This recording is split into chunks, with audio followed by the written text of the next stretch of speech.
Չնայած խոստումներին Հայաստանի սահմանադրությունն արդարադատության նախարարի գլխավորությամբ բարեփոխող խորհուրդն այդպես էլ առայժմ չի հրապարակում մայր օրենքի նախագծի այն տարբերակը, որն առաջարկելու են դնել հանրաքվեի։ Փոխարենը Բաքվում չեն մոռանում Երևանի հետ նախաստորագրած խաղաղության պայմանագիրը վերջնական դարձնելու իրենց գլխավոր նախապայմանի մասին։ Այն է Հայաստանի սահմանադրությունից հանել 1991-ի անկախության հռչակագրի հղումը, որտեղ ամրագրել ենք Արցախի հետ վերամիավորվելու մեր ազգային նպատակը։ Ալիևի քաղաքական զինակիցները հունիսի 8-ի առավոտից մինչև այս պահը շարունակ քննարկում են մեր երկրում անցկացված վերջին խորհրդարանական ընտրությունների արդյունքներն ու ձեռքը պահում սահմանադրական հարցի զարկերակին մեկ ուղերձով՝ Բաքուն եւ ոչ մի դեպքում չի հրաժարվելու այս պահանջից։ Սահմանադրության փոփոխության հարցը այդ ամբողջ գործընթացը մտածված կերպով էր ձգձգվում։ Վաղաժամ զիջումները Հայաստանի ընդդիմությանը կարող էին առիթներ տալ դավաճան կոչելու իշխանությանը, բայց այժմ Փաշինյանի թիմը հապաղելու պատճառ այլևս չունի,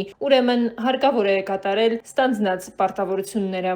Հասկանում ենք, որ Հայաստանի նոր սահմանադրության տեքստը հանրաքվեի դնելու համար Փաշինյանը նորընտիր խորհրդանում բավարար քվեներ չունի, սակայն դա անհաղթահարելի խնդիր չենք համարում։ Այո, չունեն 2/3, բայց ունեն փխրուն ընդդիմություն, որի հետ հնարավոր է աշխատել ճիշտ այն նույն մեթոդներով, որոնք կիրառվեցին նախընտրական շրջանում։ Հայաստանի սահմանադրությունը չփոխվի, չի լինի նաև խաղաղության պայմանագիր։ Ադրբեջանական հեռուստաեթերներում իրար հերթ չտվող ադրբեջանցի փորձագետներն են հայտարարում, մինչդեռ հայաստանյան վերլուծական շրջանակում էլ համոզված են հնարավոր սահմանադրական փոփոխությունների դեպքում նույնիսկ խաղաղության պայմանագրի տակ Բաքուն վերջնական ստորագրություն չի դնելու։ Բաքվի հնչող ուղերձները փորձագետների մակարդակով, պաշտոնատար անձանց մակարդակով ցույց է տալիս, որ Ադրբեջանը շարունակում է օգտագործել այդ գործընթացը Հայաստանին նվաստացնելու, Հայաստանի համար բարդ իրավիճակներ ստեղծելու նպատակով, եւ դա համարում Հայաստանի դեմ մղվող տեղեկատվական ու հոգեբանական պատերազմի կարևոր ու լուրջ գործիք, որը Ադրբեջանը կիրառում է մեր դեմ։